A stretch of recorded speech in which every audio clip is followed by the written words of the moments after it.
जय माँ काली भक्तों, कैसे हो आप सब। आशा करती हूँ आप सभी बहुत अच्छे होंगे और अपने अपने घरों में कुशल मंगल होंगे। तो भक्तों, आज की इस वीडियो में मैं आपको बताने वाली हूँ कि मात्र ये 3 कार्य करके आप दिव्य शक्तियों के साक्षात अनुभव कर सकते हैं। मतलब जैसे ही आप ये 3 कार्य करोगे तो आपको दिव्य शक्तियों के अनुभव होने शुरू हो जाएंगे। ठीक है, इसी के बारे में आज मैं आपको इस वीडियो के माध्यम से बताने वाली हूँ। लेकिन बताने से पहले मैं आप सभी भक्तों से एक छोटी सी रिक्वेस्ट करना चाहती हूँ कि अगर आप हमारे माता की चौकी यूट्यूब चैनल पर नए हो तो सबसे पहले चैनल को सब्सक्राइब कर लीजिए और साथ में लगे बेल आइकन को दबा दीजिए, ताकि जो हमारी वीडियो की नोटिफिकेशन है वो सबसे पहले आप सभी भक्तों तक पहुँच सके। और भक्तों, वीडियो को लास्ट तक देखिएगा, वीडियो को बीच बीच में से स्किप बिल्कुल मत करना, क्योंकि अगर आप वीडियो को बीच बीच में से काट काट के देखते हो तो आपको ये वीडियो 1% भी समझ में नहीं आएगी। तो अगर आप चाहते हो कि आपको इस वीडियो की पूर्ण जानकारी प्राप्त हो तो इस वीडियो के एंड तक ज़रूर बने रहिएगा। और जानकारी अगर पसंद आए तो चैनल को लाइक, शेयर और सब्सक्राइब ज़रूर कर देना और साथ में एक प्यारा सा कमेंट कर देना। तो बहुत से भक्त ऐसे होते हैं जिनका ये सवाल होता है कि भाई हमें शक्तियों के अनुभव नहीं होते, दिव्य शक्तियों के अनुभव हमें होते नहीं हैं। ठीक है, या फिर हमें संकेत नहीं मिलते। ठीक है, हम महसूस नहीं कर पाते।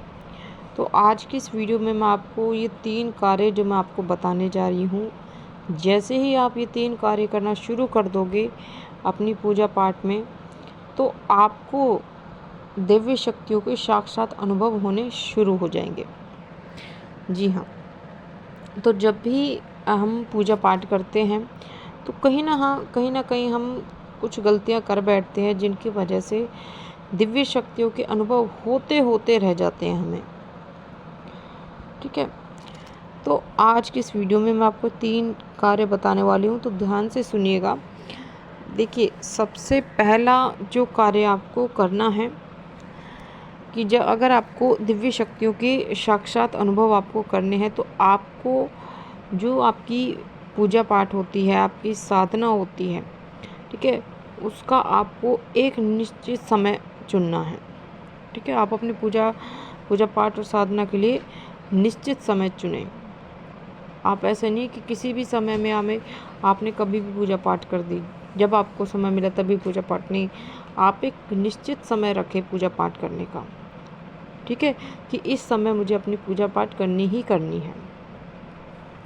ठीक है, तो कई बार अगर आप ये गलती करते हो, आप कोई निश्चित समय नहीं रखते हो, तो कई बार इस कारण से भी आपको अनुभव होने बंद हो जाते हैं या फिर अनुभव नहीं भी होते हैं। तो आपको करना क्या है कि आपको एक निश्चित समय रखें पूजा पाठ करने का।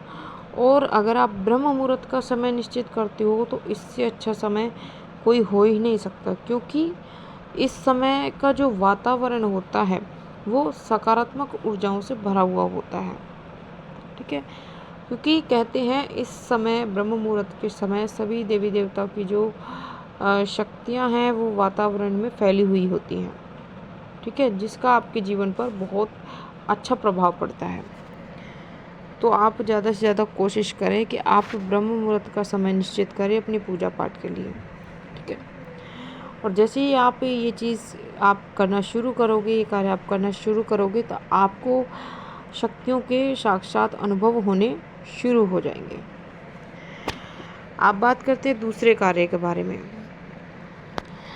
कि दूसरा कार्य जो आपको करना चाहिए कि नियमित आपको ध्यान और साधना आपको ज़रूर करना है। पूजा पाठ के बाद आपको ध्यान ज़रूर करना है, क्योंकि जब भी आप पूजा पाठ करने बैठते हो, क्योंकि बहुत से अक्सर भक्त, मतलब ज़्यादातर भक्त ये गलती करते हैं कि बस फॉर्मेलिटी के लिए वो पूजा पाठ करते हैं, कि बस पूजा पे बैठे और जोत जलाई और धूपबत्ती लगाई, माथा टेका, बस।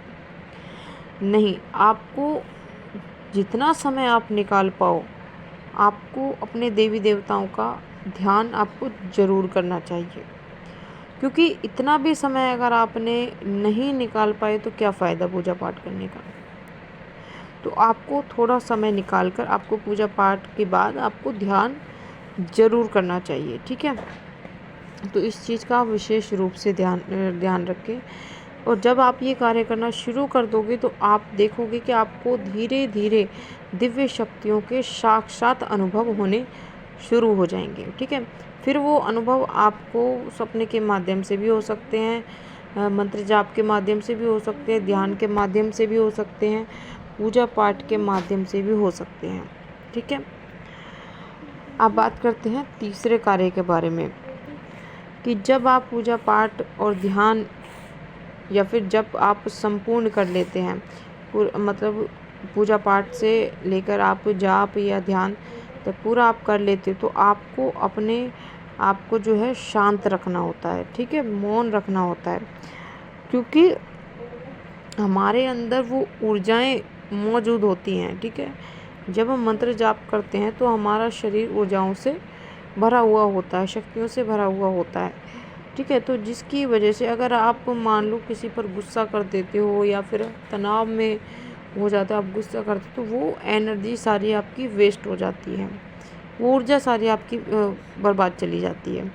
तो आप इस बात का विशेष रूप से आप ध्यान रखें कि जब भी आप पूजा पाठ करते हो, मंत्र जाप करके उठते हो आप, ठीक है, तो आपको कुछ देर तक शांत रहना है। मतलब ऐसा नहीं है कि बिल्कुल आप बोल ही नहीं सकते, हाँ ज़रूरत पड़ने पे आप बोल सकते हो, लेकिन आपको किसी पर गुस्सा नहीं करना है, चिल्लाना नहीं है, लड़ाई झगड़ा नहीं करना है। ठीक है, आपको शांत रहना है। ठीक है, कम से कम 1 से 2 घंटे आपको शांत रहना है। ज़रूरत पड़े तो आप बोलो। ठीक है, तो इससे क्या है, अगर आप शांत नहीं रहते हो तो आपकी सारी एनर्जी वेस्ट हो जाती है। ठीक है, तो अगर आप चाहते हो कि आपको दिव्य शक्तियों के साक्षात अनुभव हों, तो आप शांत रहें। अपनी पूजा पाठ के बाद जब भी आप खड़े हों तो शांत रहें कुछ देर। ठीक है, जिससे कि वो जो ऊर्जा है वो आपके अंदर ही रहे। ठीक है, वेस्ट ना हो। तो ये जो 3 कार्य मैंने आपको बताए हैं, ठीक है, तो आप ये 3 कार्य करके देखो। मैं 100% गारंटी के साथ कहती हूँ, आपको दिव्य शक्तियों के साक्षात अनुभव होंगे। क्योंकि ये चीज़ मैंने खुद करके देखी है। मुझे जो मेरे देवी देवता हैं जिनकी मैं पूजा पाठ करती हूँ, उनके मुझे साक्षात मतलब अनुभव हुए हैं, सपने के माध्यम से भी और मंत्र जाप के माध्यम से भी। तो ये चीज़ आप भी करके देखिए, आपको बहुत फ़ायदा होगा। ठीक है, आपको भी साक्षात अनुभव ज़रूर होंगे। तो ये थी भक्तों एक छोटी सी जानकारी जो कि मैंने आपको इस वीडियो के माध्यम से बताई है। और जो भक्त इस कार्य को करते हैं, वो जिन भक्तों को ये साक्षात देवी देवताओं के अनुभव होते हैं, ये शक्तियों के अनुभव होते हैं, जिनको, तो आप मुझे नीचे कमेंट करके ज़रूर बताना, और कमेंट में जय माँ काली ज़रूर लिखना। तो मैं मिलती हूँ भक्तों आपसे ऐसी ही एक नई जानकारी के साथ। तब तक के लिए जय माता दी, जय माँ काली, हर हर महादेव। माँ काली की कृपा आप सभी भक्तों पर सदैव बनी रहे।